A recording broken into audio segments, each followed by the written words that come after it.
cardiovascular system, also called the circulatory system, is the transportation system of the body. The major structures that make this possible are the heart, blood vessels, and blood. Simply put, the heart pumps the blood in order to move nutrients through the blood vessels to nourish and remove the metabolic wastes from the body. The purpose of this video is to present a basic understanding of the cardiovascular system. A more in-depth study of the system will be presented in other CTE videos where we will look into each specific part and function of this system. The heart has two major circuits within the circulatory pathway which work together in a closed circulatory system. These two pathways are the pulmonary pathway and the systemic pathway. In the human organism, the right side of the heart pushes the blood through the pulmonary circuit so that it can be oxygenated in the lungs. The left side of the heart pumps oxygenated blood to the entire body.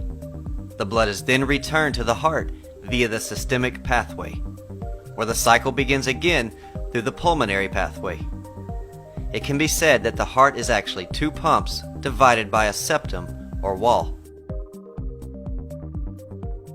As mentioned in the muscular system video, the heart is an involuntary muscle that works somewhat independently from the nervous system. This will be explained in more detail later, but for now, let's take a look at what makes up the heart.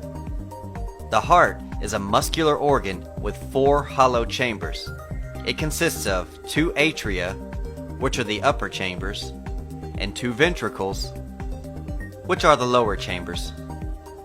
The left and right sides of the heart are divided by the septum. The heart is also made up of three layers of tissues.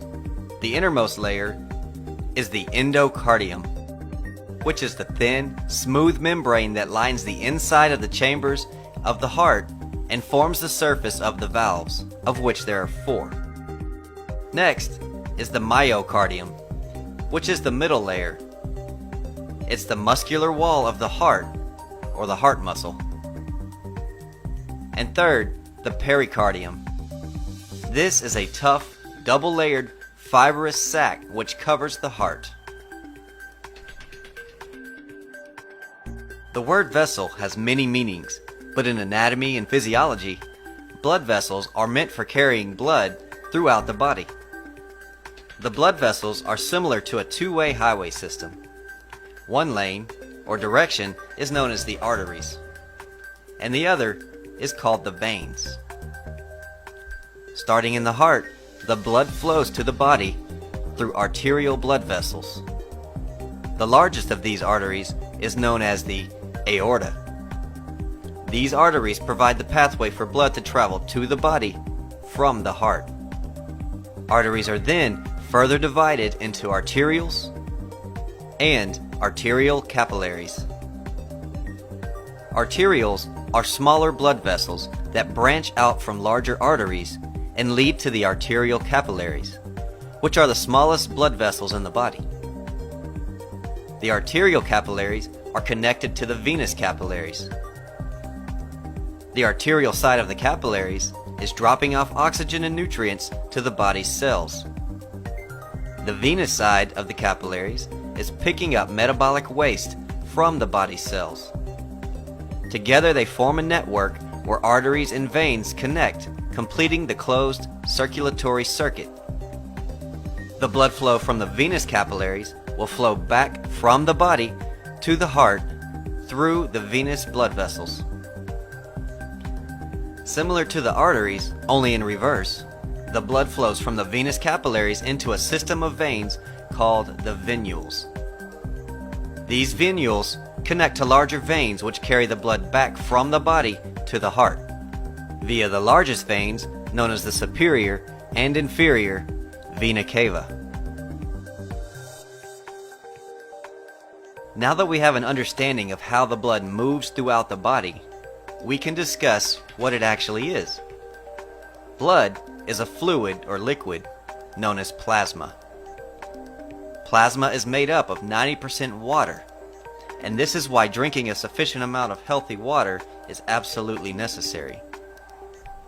Blood contains many substances, but the three main substances we will discuss in this video are the three different types of blood cells, each having its own particular function. The first type of blood cell is called erythrocytes. These are known as the red blood cells. Leukocytes are known as the white blood cells, and thrombocytes are the platelets. Now the heart works alone, in that it has its own electrical system designed to work on its own, independent from the nervous system. If the nervous system is damaged and cannot send signals to the skeletal muscles or to other major organs such as the brain, the heart will not be affected because it has its own chemical/electrical system that will continue to pump the blood throughout the body. People with brain damage are placed on life support for breathing, not for pumping or contracting the heart. The only thing that would stop this mechanism is the lack of oxygen or a blockage or direct injury to the heart. The conductive pathway within the heart has four main stations through which it sends its electrical impulses in order for the heart to keep beating, which is roughly 100,000 times a day. The first conductive pathway is the SA node. The SA node, known as the pacemaker, is located in the right atria. It starts the spark and passes it on to the next relay station. The AV node is located on the back wall of the heart, between the right atria and the right ventricle. The spark is then passed into the next relay station, the bundle of His, located in the heart's septum, and lastly to the Purkinje fibers, which spread the electrical charge throughout the myocardium, which is the cardiac muscle, and causes the heart to contract, atrius first and then the ventricles. After watching this video, you should now have a basic understanding of what the cardiovascular system is, the basic functions, and the basic structures that define the heart. Here's a quick recap. The cardiovascular or circulatory system is an organ system whose basic purpose is to circulate blood to and from cells in the body in order to transport nutrients and remove waste. The heart pumps the blood to the body through the arteries, which branch off into smaller blood vessels called arterioles. The network of capillaries is where oxygen and other nutrients diffuse from the blood and into the cells. As oxygen and nutrients are diffused into the cells from the arterial capillaries, metabolic waste is diffused into the venous capillaries from the cells. The blood returns to the heart via the veins, where the cycle begins again. And remember that the heart has a beat of its own through the electrochemical circuit system and its four relay stations. To sum it all up, the heart pumps blood to the body through the arteries and returns from the body to the heart through the veins. Unfortunately, the heart is also subject to disease and conditions. In fact, the number one reason for an early demise is still due to heart failure. These conditions will be discussed further in future CTE videos. Thanks for watching, and look for more CTE videos where we will explore deeper into the cardiovascular system.